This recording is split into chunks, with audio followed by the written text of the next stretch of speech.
Hello everyone, so today we're going to be talking about Valve discussing the future of VR at the Steam Dev Days event. So according to this article on PCGamer.com, Valve's 2-day Steam Dev Days conference is currently underway, which features keynotes from itself and third parties focused on the near-term and long-term expansions to Steam.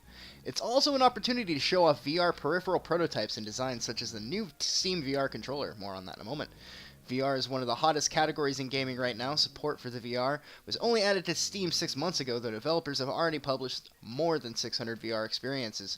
Valve also made it a point to mention that it's licensed its Steam VR tracking technology to more than 300 companies for a variety of uses, many of which will see the light of day in 2017.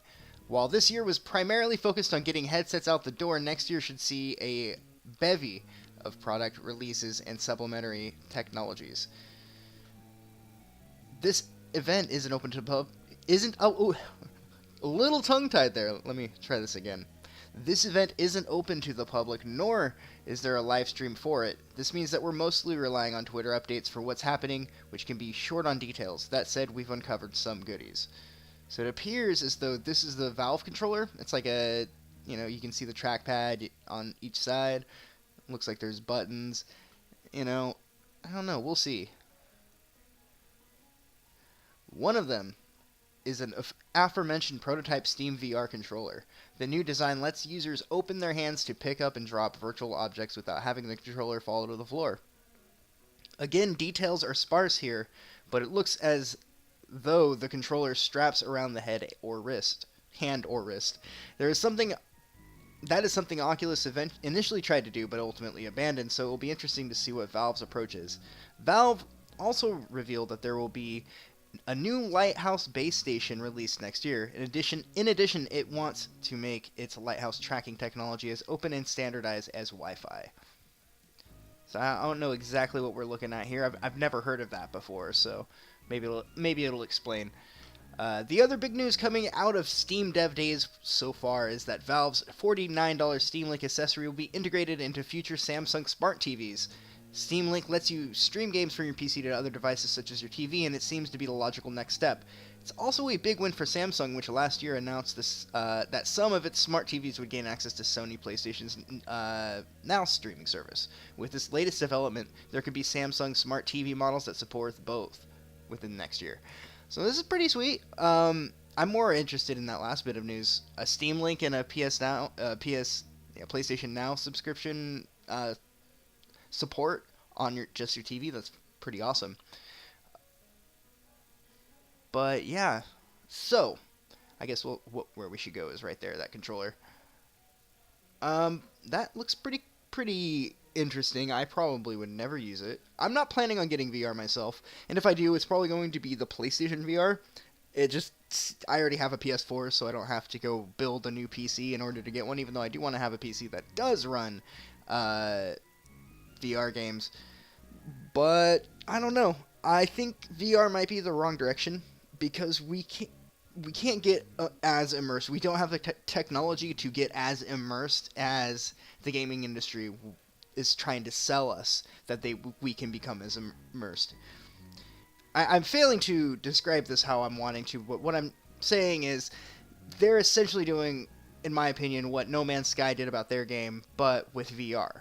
They're saying you're going to feel like you're actually there, but you're not. You're just going to have a TV an inch from your fucking face and a stupid Wiimote in both goddamn hands and have to do the whole motion controls. And I hate motion controls, so I don't think I'm going to like VR, and I do want to try it. I haven't had any hands-on experience with it, but theoretically, like, I know for me VR is being that sense of like really like looking around and like I can see this whole world.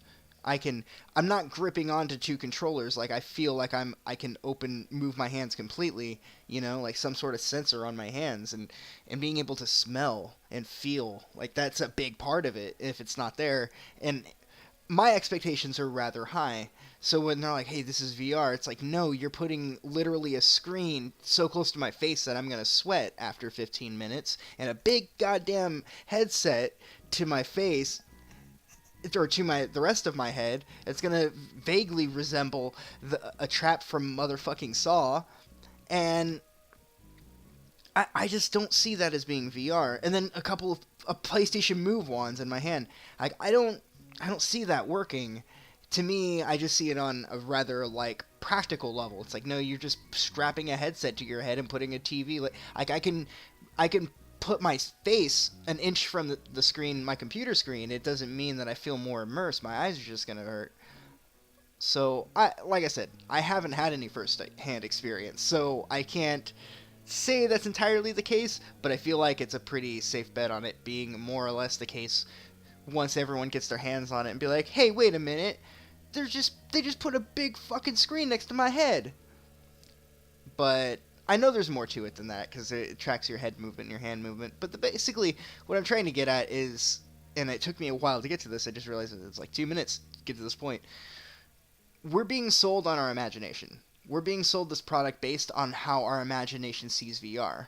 That's why they use the term VR. All these companies are using the word VR because we automatically in our heads think, wow, we're going to be just as active and aware in that universe, in that reality, than we are in actual reality.